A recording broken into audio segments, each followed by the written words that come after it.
Good morning, everybody. My name is Lisa Dunphy, and I am the Children's Services Manager here at the Burlington County Library.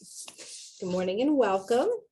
You're here today because you are exploring the possibility of creating or expanding your library services and events for people with disabilities.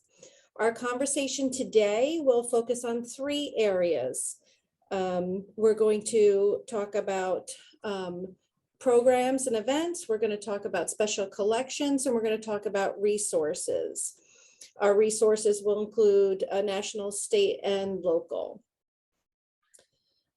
Today's conversation will not include ADA guidelines for your library space. And for the purposes of this conversation today, we are going to use the term people with disabilities rather than, or disabled rather than special needs. What I'm going to ask you to do is, if you have any questions, you can unmute or you can say in the chat. And since I cannot see the chat screen while I'm presenting, my fellow presenters will help me. Okay.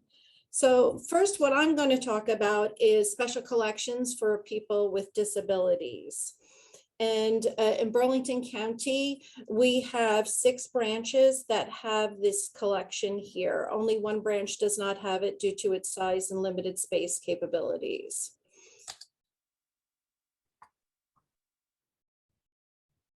Okay, I'm just going to move this over. Sorry about that. So the first thing I want to talk about today is planning. With planning, you're going to be discussing and finding out how are you going to use this collection and think about it. Who is this collection going to be geared to? Are you going to service people with disabilities, educators, caregivers, a combination of all three? Are you going to be geared towards a specific disability, or will you be more inclusive of all disabilities or just a select few? What space do you have for your collection? Are you going to display your items on shelves with rods? Or are you going to put them in bags? As you see here, I have 2 pictures in 2 of our branches. The picture on the left is our main branch. We used hanging rods and bags to keep the items in safely and also labeled. And on the right, we have another branch, the main branch that started it all, which was Bordentown, who was Anne-Marie Latini, who started this collection years ago. She had shelving space, so she displayed everything in bags on her display space. So with that, the size of your space is going to help you determine the size and type of your collection. And if you're in a library system, how many of those libraries are going to actually house that collection? Like for us, we have 6 libraries. And will there be a liaison at the branches if you have them at other locations? That's something to think about. Or is one centralized person going to take care of this collection? Another thing is scope. What's going to be included in your collection? Books, which includes nonfiction, biographies, fiction, Braille, audiobooks, ebooks, e-audiobooks. Are you going to have music, DVDs, toys, manipulatives? We have some special in-house kits, which also can be used for individuals or groups that visit the library in-house. They're not circulated. We have circulating kits as well, and we have games. So another thing that's very important in libraries today is funding. How are you going to fund this collection? Is your budget big enough in your library to start the collection on its own, or will you need help? And then where do you get that help? A great place to start off with is a library foundation or Friends of the Library. And then you can also get grants. I know we've received several grants to add to our collection, and we have some private funders who were nice enough to give us some funds to expand our collection to multiple branches last year. Finally, it's inspiration. Where are you going to find your inspiration from? This is not a new concept for having special collections for people with disabilities. So I researched with other libraries who have different collections, and we came up with a 2-year plan, which we have followed to expand our collection to the other branches and what we are going to include.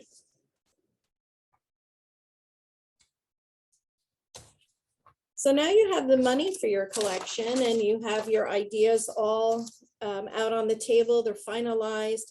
Now you're going to develop your collection and build it. Each library is different as well of how they handle, how they purchase items. Our library here requires us to use special vendors and they're approved by the county. But we can make almost anybody a vendor. It just takes time. So what I find is what I'll do is I plan early if I want to add an item from a vendor that is not a typical vendor of Burlington County, so I can give us enough time to go through the process so I can purchase those items for our collection. Then we're talking about purchasing those items. Do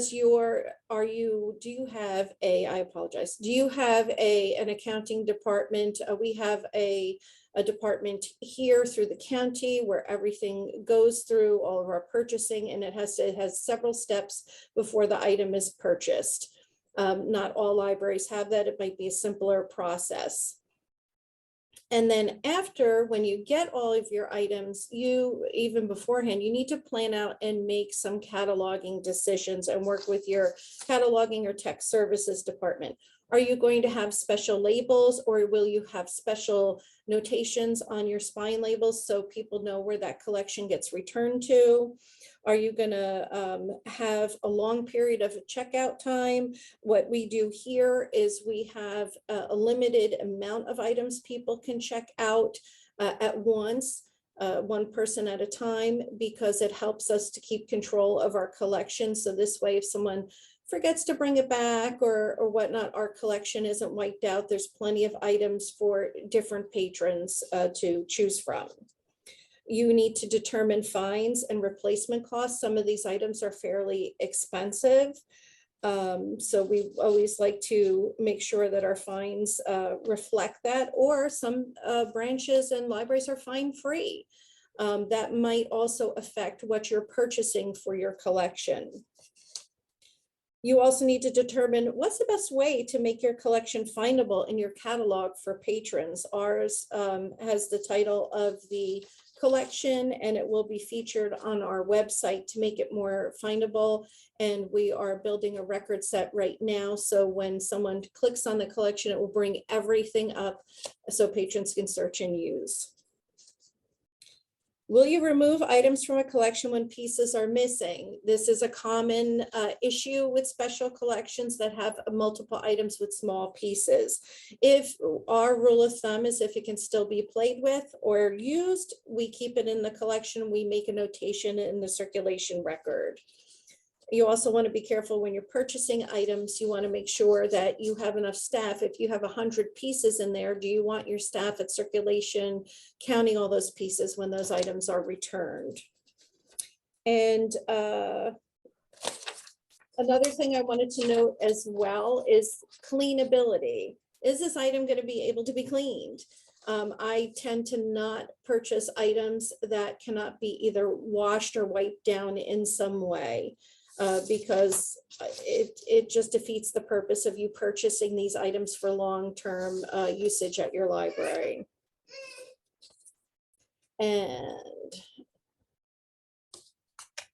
after you've purchased all your items, they come in, you have bags, you've placed them out. Now we're getting into the implementation phase. How are you going to train your staff? This is an important thing to think about. Are you going to train a centralized person, train all of the staff? Are you going to have a train the trainer method? And are you going to train multiple departments on what this collection is and how it's used and what it's for? And then you install your collection, you bring it to its designated space. You may have to review it if the collection gets too large for your space. You might need to expand it. You need to replace items, which brings me to maintenance. So how often will you maintain your collection? Will you be looking at it every few months, every 6 months? And then what determines when you replace an item? Is it that it's broken, used? We remove broken items. And again, if we are missing pieces, we determine if the item can still be used meaningfully. And then finally, will one or multiple staff be responsible for this collection maintenance? If you have it in other branches, you're going to have to train the multiple branches somehow. And also that is also a good reason to have that liaison. They could be in charge of maintaining that collection in that other branch.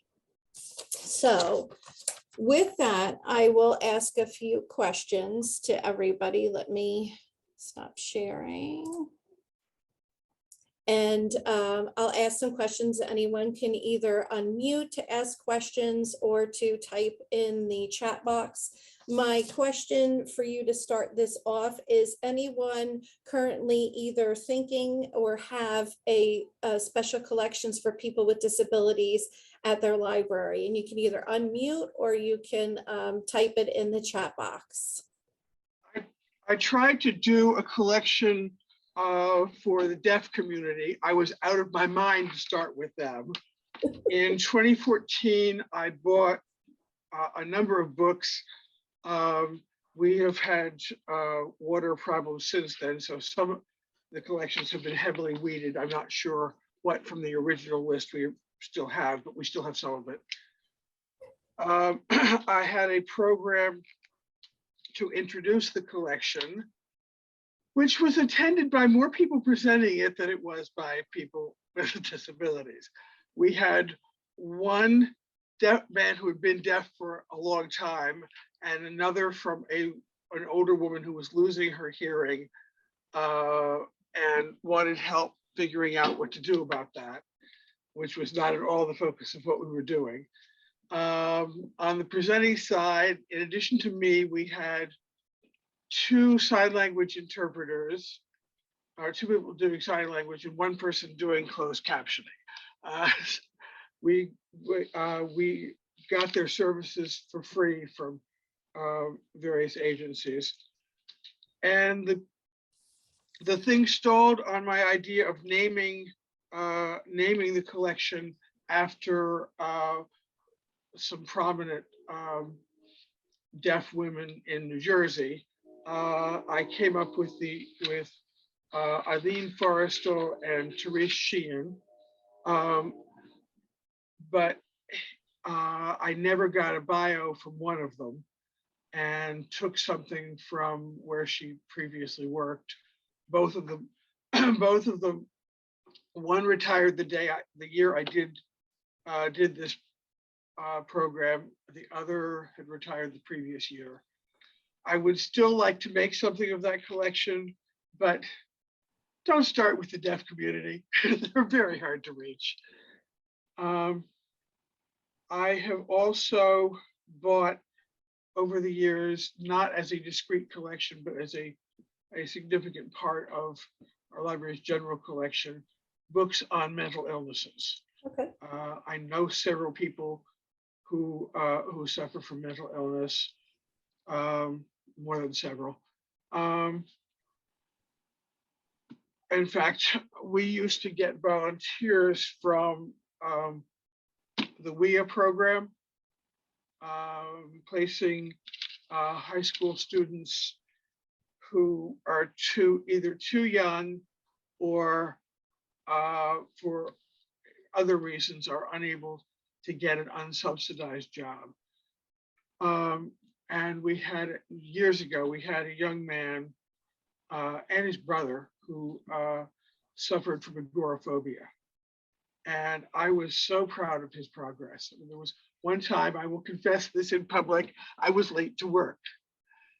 He didn't panic. He went ahead, he told other people on the staff I wasn't here yet, which is exactly what he was supposed to do, and then proceeded to go about his job.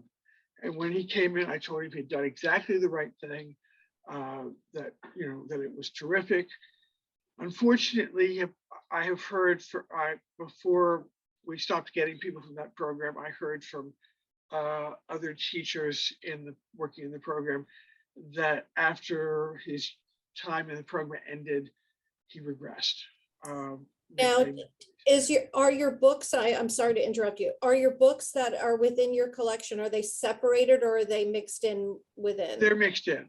Okay, we do have some in Burlington County. We have ours mixed in the adult collection, but we do have an area in the children's area where we do have both adult and children's materials that are separated out. And we do also have a section for mental illness as well to keep it separated. We don't, as far as I know, have a significant a significant collection in the children's department. I only bought books for adults for the deafness and the mental illness. I have been doing a program on suicide awareness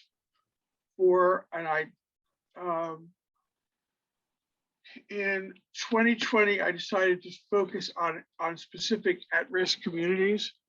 And we started with, because of the pandemic, I knew nurses and doctors were under pressure. I knew cops were under pressure in 2020. And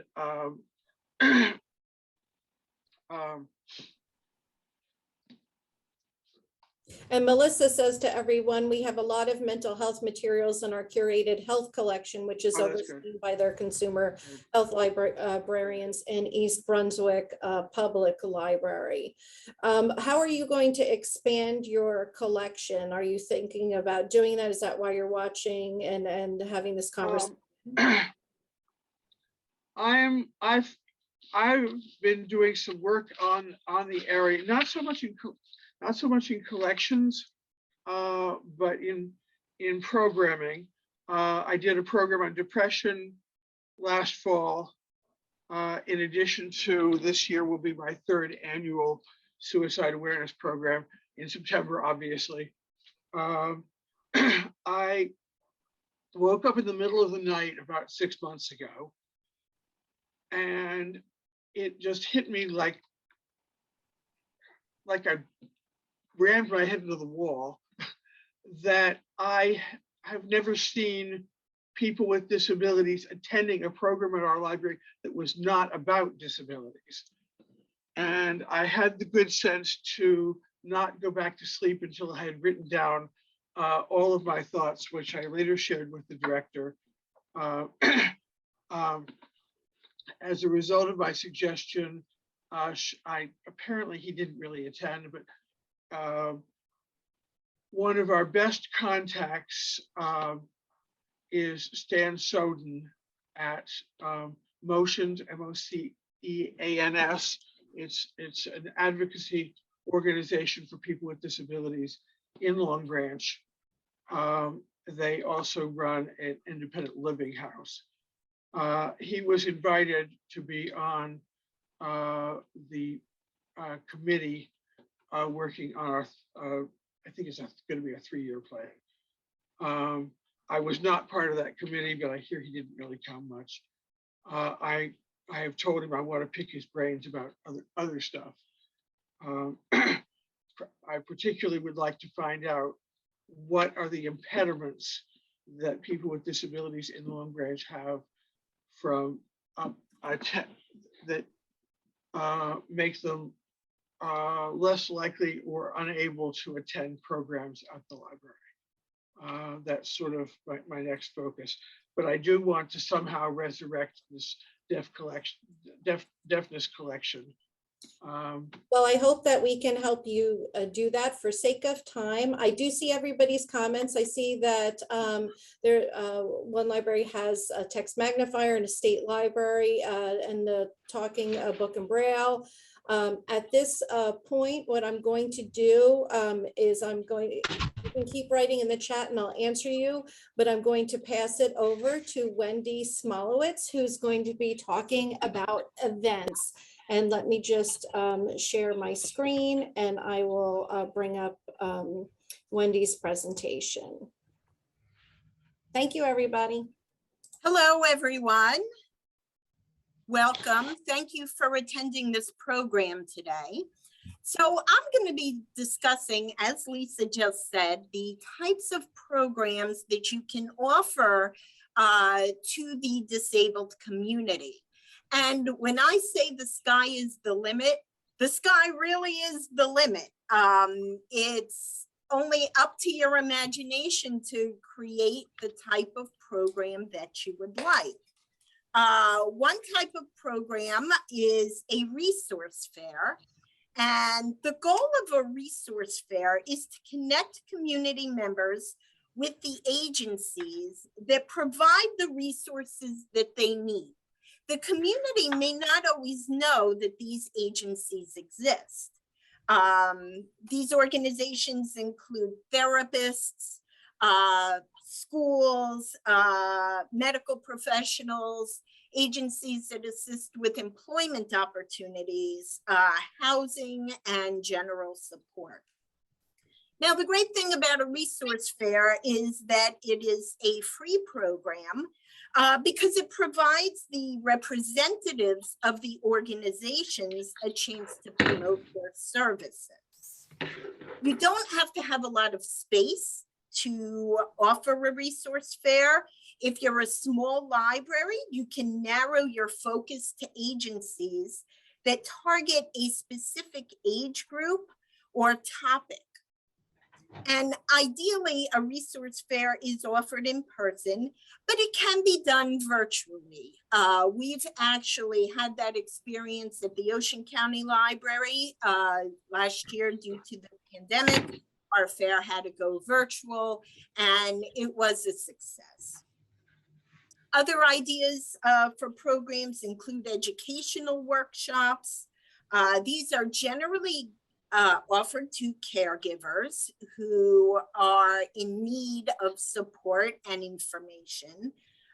Some examples include how to get a service dog, ABA therapy, an overview. That's the type of therapy offered to people on the autism spectrum and with other disabilities. My child has autism, now what? Guardianship and special needs trusts, and IEPs, individualized education programs. You can also offer a support group in your library for caregivers, and believe me, this is much needed. You can ask a volunteer who has experience working with this community to moderate your support group.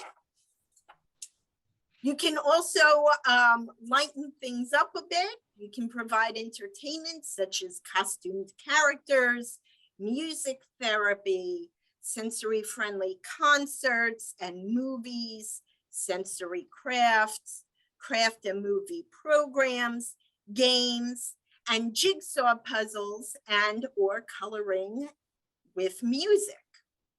You can offer sensory story time, both to children and to adults with disabilities. You can offer sensory nature walks and also job and career fairs that target this population. And those are just some examples of what you can do. You can probably think of many others. So once you have your program in mind, the next step is to plan it. Okay, and in planning your program, you need to think of many different aspects, right? The first thing is, what is your goal? Do you want to educate caregivers? Do you want to entertain?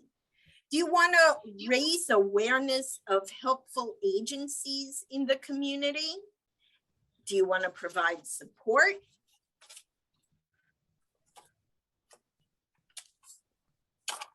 And who is your target audience? Is your audience mainly caregivers? Are you targeting children with developmental disabilities? Are you targeting adults with disabilities?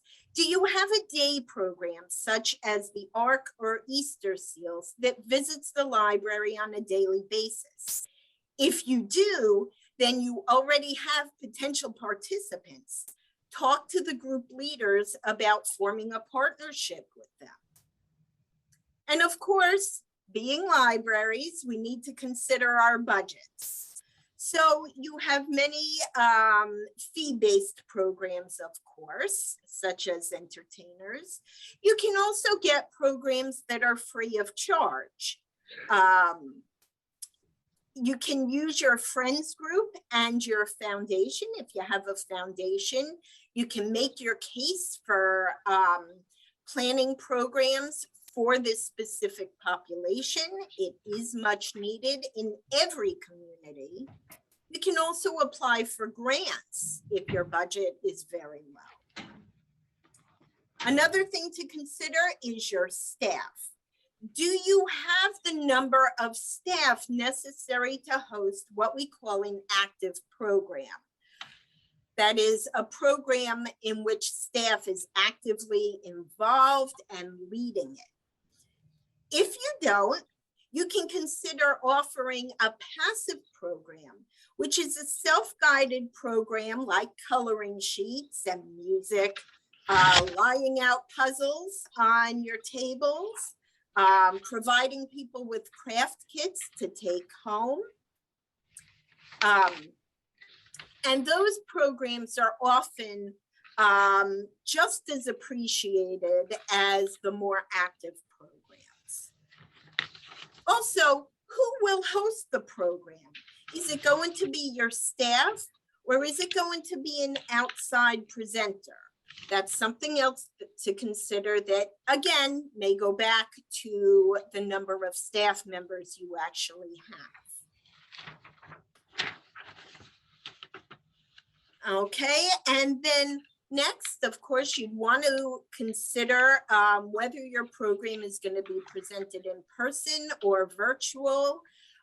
Unfortunately, these days, a lot of times the decision is made for us. Hopefully at some point, we will go back to in-person programs. Your space.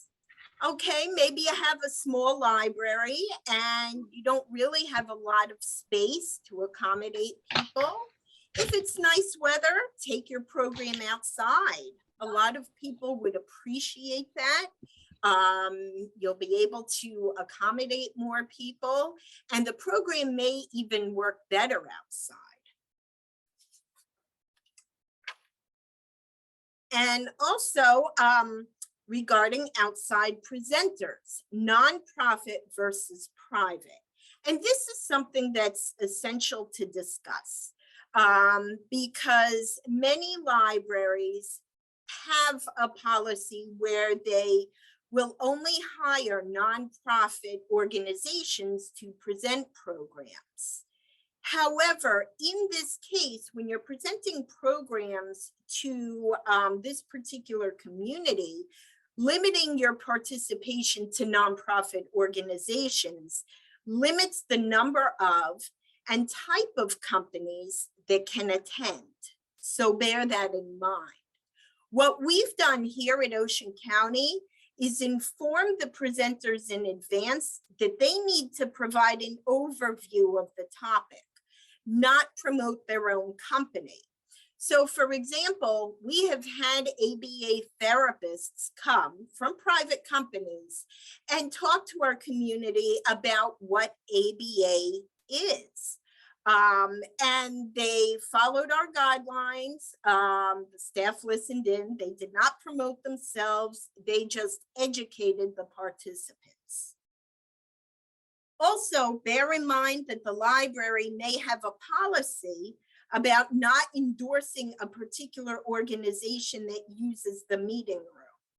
If so, keep that in mind. The purpose of your program is to enable your audience to learn about one particular type of service that's available to them. It's up to the participants to decide whether that service is appropriate to their family or not. And finally, outreach and partnerships.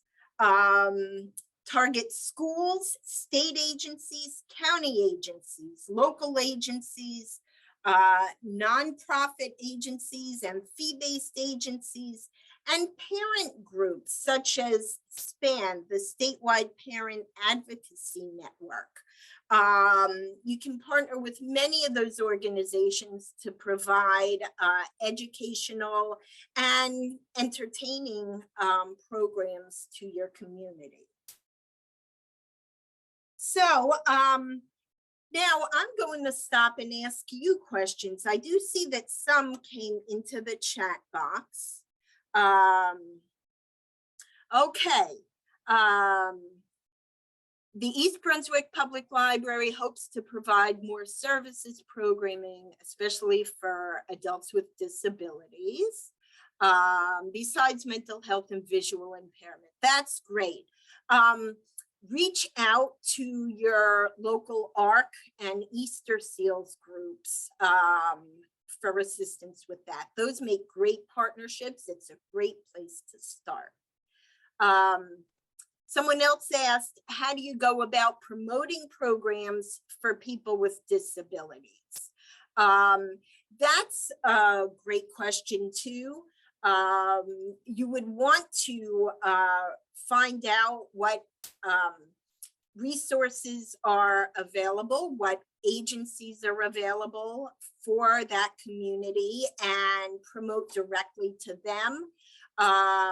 We have also had success in promoting our programs to schools who share with their special education classes, and our private schools, local private schools for the developmentally disabled. Terminology that you should use and stay away from. Yes, that is a big question now. There seems to be a lot more focus now on going back to the term disabled, rather than using terminology like special needs or special challenges. It's just something that's happening in our culture again.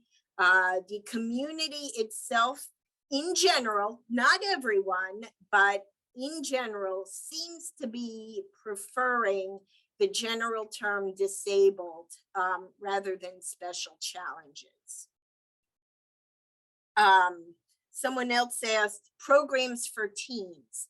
That is also an excellent question.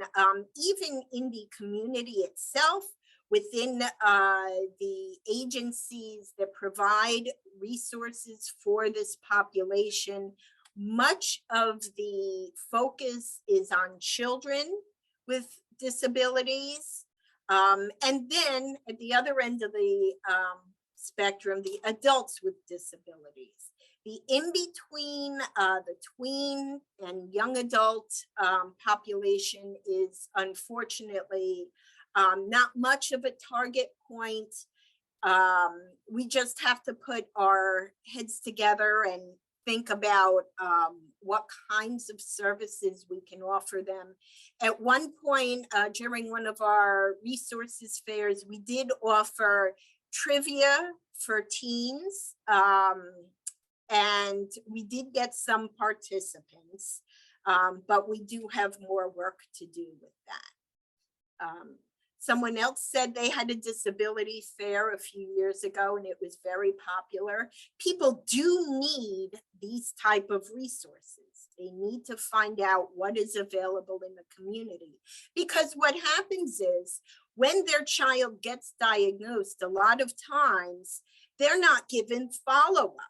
They're told their child has autism or another developmental disability, and that's it. They're left to find out resources for help on their own. And that's where the library comes in.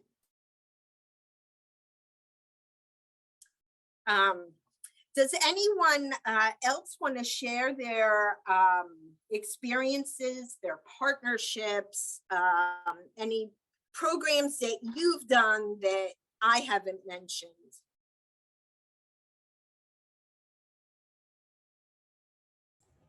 Okay, well, in that case, again, you can always send things through to the chat box if you think of something.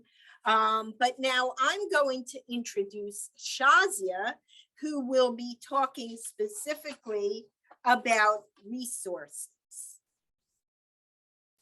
Hello, everyone. Okay. So welcome. I'm going to talk about resources for people with disabilities. And I thought I would start with a story. So the story really is about a monk in training who's seeking wisdom. And he's been working very hard to become enlightened and hasn't really succeeded much. And he decides one day to seek a wise and enlightened master to help him. And this master apparently lived in seclusion on some remote mountaintop in the Himalaya mountains. Legend about this master was that anyone who sits with him automatically becomes enlightened. So this young monk in training was determined to find him. And he started off on his journey, walking through inhospitable, freezing terrain to find the spiritual master. And after many months of wandering and near desperation, he reached a mountaintop and saw across from him on another peak, a solitary figure of a man sitting. It was just like in the picture that you can see. So his heart started to race and he knew he had found this elusive, legendary enlightened teacher. So he calls out to him, "Master, Master, I've walked many months to find you. I'm seeking enlightenment. I want to be where you are. How do I get there?" And the master calls out, "You're already there." So to kind of highlight the story, people seeking information are on a journey also. And luckily for them, they don't need to freeze on mountaintops to find it. They just have to look for a library that can provide access to this information for them. You're all here today for that very reason, to make such information accessible for your respective communities. This story is really about recognizing that most people know within themselves when they need help. It's our job, like the master in the story, to ensure we're ready to guide our customers to the right direction. So with that, I want to talk about building bridges. That's our job. When we're putting together resources, we are building connections. We are building bridges for a community to find the necessary assistance and help they may need. Identifying partners is the first step. At the Burlington County Library, when we were planning our special needs fair that was supposed to happen in April 2020, and of course it got canceled because on March 17 we shut down because of the COVID, we had done most of the work. And initially we started with identifying partners in our local communities, in the county, in the state, and even nationally that would help people make connections. And of course, this was an in-person event we were having, and we wanted to extend invitations to people. So finding out what kind of partnership we need is important. So that's where the homework is for us to start looking into what kind of connections, what kind of organizations do we need to introduce to our community.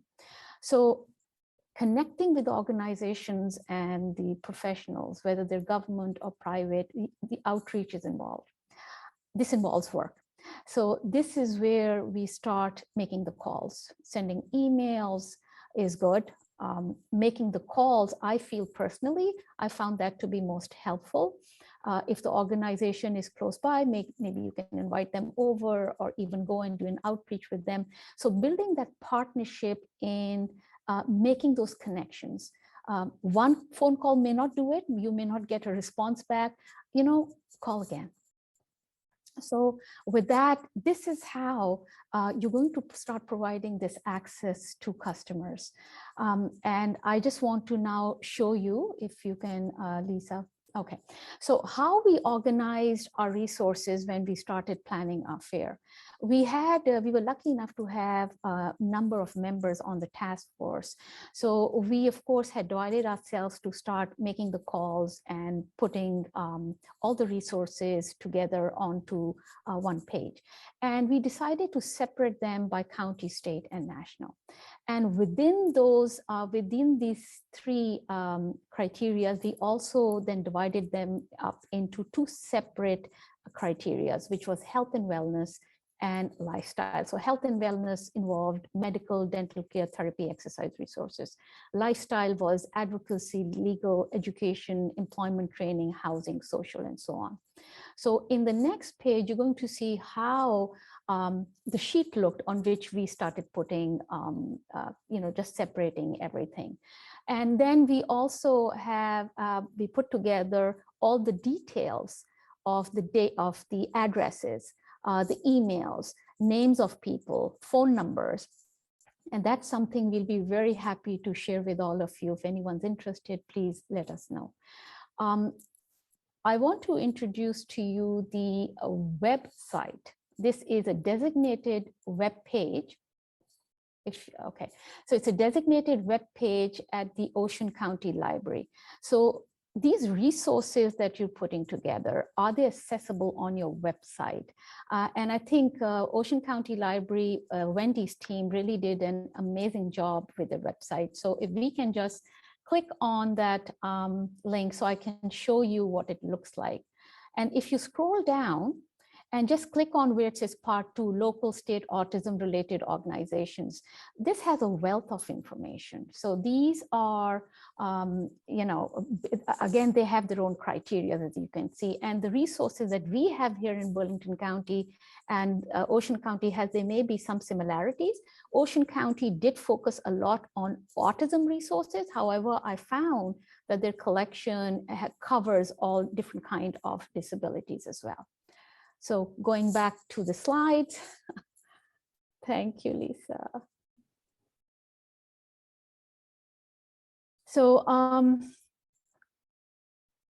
when you start working with your resources over the years, when I started looking at those old resources we put together, and we were planning this event with Library Link, I wanted to make sure that the links we had were operational, that they were still valid. So make sure that if you have the time or the staff to really go through those links and the websites to make sure they're still up and running, that the phone numbers are working. And I also discovered some of the organizations weren't there anymore. Websites had changed so that when the contact information, the people who were there originally, they weren't there anymore. Phone numbers had changed. One of the phone numbers I called for this organization turned out to be a suicide help link. And so I had to go on the internet to find out, because they had a new website. The goals and the mission were the same, but there was no phone number. And I wanted to make sure to make it easy that we should have a phone number to contact. And that's very important when you want to develop some partnership with the organization. I was able to find the phone number. Also identify where you have gaps. With some organizations that aren't there anymore, see if you can find replacement. So this is what it took me a while to start going through and updating all the websites, updating the names of people, the phone numbers, but everything we have to offer you through this event is updated. And I know that Ocean County Library is on top of updating their links as well. So with that, I do have some questions for you. Have you started putting together a resource list? And have you identified organizations, and how are you doing it? Are you doing it at a local level, in the county? Would anyone like to share? I'm just going to go into the chats and see if anyone's put anything.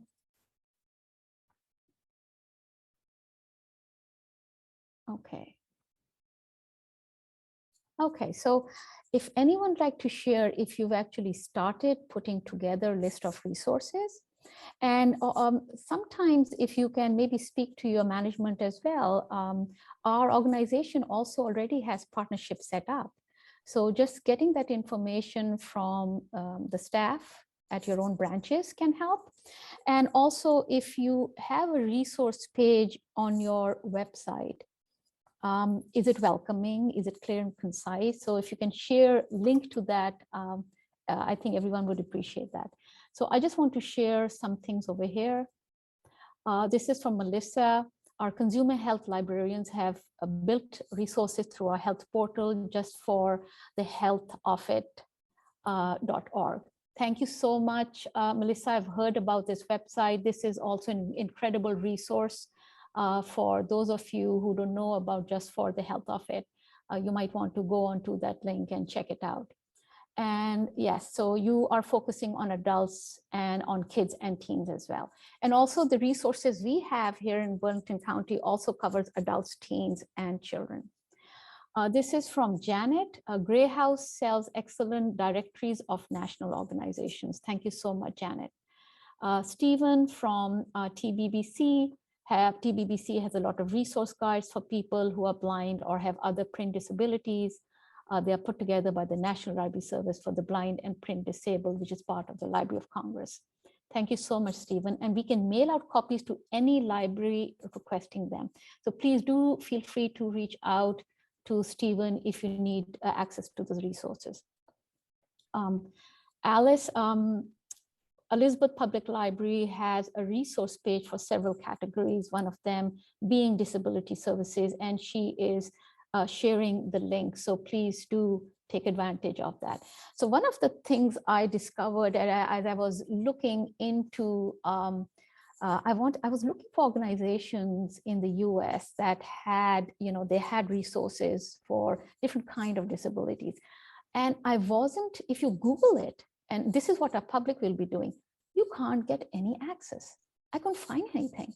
The only thing I found was an ALS site that hosts Road to Learning, the Public Library's Learning Disabilities Initiative. It has a list of resources, mostly books, but the page hasn't been updated since 2007. So I would definitely not be giving that as a resource link to anyone. So I felt that what we're doing here today is vital to getting access to these valid resources that are hidden. They're like hidden treasures that we can utilize to put together, whether it's a fair or on a website or designated, it's a paper format of resources we're giving out to the public. Technically, all of us are like signposts. We may not be master enlightened like this teacher was in the story, but we can certainly point people in a direction that they can perhaps start seeking help. Anything else? Anyone else has to share here? So from Kelly, I think it's most useful to have your local resources pulled together rather than pull together state national lists. So yes, absolutely. So we have our resources, and I know so does Ocean County. We started with the local, what's available in our town, then spreading it, kind of spreading it out to the community, to the county, and then nationally, then state. And I discovered that the state resources really, there are a lot of free information available through the state as well. And they're very eager to partner with us. The private entities as well, but they do have their agenda, but everyone wants to be marketed. They do want to get their voices out there. So this is a wonderful opportunity to partner with these folks. And anything else? You can, of course, unmute yourself, join in the discussion. And also, if you have any questions for Wendy or Lisa, you're welcome to post, or you can unmute yourself, or if you want to put up your hand, we'll try to answer your question.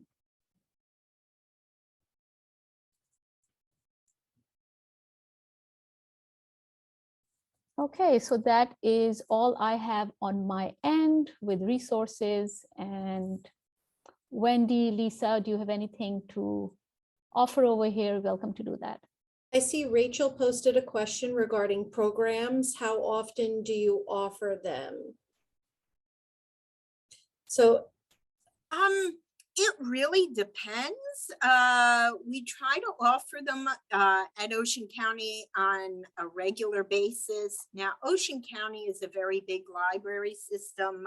We have 21 branches. So there's often something for this population going on at any one branch at any specific time. Our big event is our Autism Resources Fair, which takes place every April for Autism Awareness Month. We are, just so you know, in discussions about possibly rephrasing that somehow, because autism is certainly I'm not going to say certainly, but it is one of the most well-known developmental disabilities, and that's why we started with that. It may be changed in the near future, and of course, our resources encompass more than just autism. I would say at least every month or every 2 months, we like to offer something. in Burlington County, we didn't have as much for adults pre-COVID. We were working on that. We have a large turnover in our main building. We have a lot of new staff, so they were working on creating some programs, and we had a resource fair planned before it was canceled because it was planned for April of 2020. In our children's section, we had created a sensory calendar that showed the different branches and the different events for children. But again, since COVID hit, we have reduced our programs greatly, and we've just relied upon crafts that we can hand out, and that's open to everyone. But I'm sure at some point, other branches do continue with their sensory programs.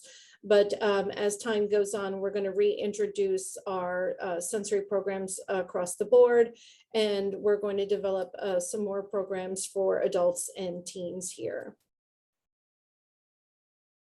And I see Melissa says, I hope we can provide more specifically for the adults with disabilities and not the caregivers, and for the fair to come back one time a year. COVID plus an over committee volunteer made the last few attempts canceled. Oh, committed. Okay. Yeah, COVID has really put a, big glitch in what we've been trying to do. Correct, especially since they're a vulnerable community. I would say that both communities are important. Certainly, we do want to target people of all ages with disabilities, including teens, which is a bit harder, as we were talking about before. But the caregivers also need the support, and, they're often left floundering, and they need guidance somewhere to go. I want to also mention one other thing. With Ocean County, we recently opened up a sensory space in our Toms River branch.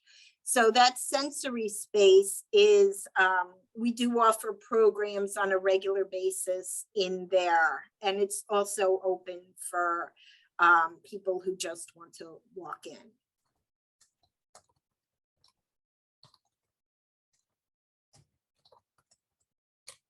So I'm just answering Melissa, who had said the masks are also an issue for this community. And so they make exceptions for them so they're able to enter. And here I noted as well that we allow those to enter without masks that have a doctor's note.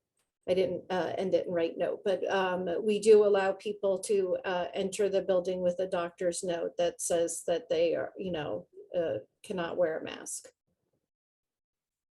We want to be as welcoming as possible. Thank you, Highland Park Public Library, for Yeah. coming.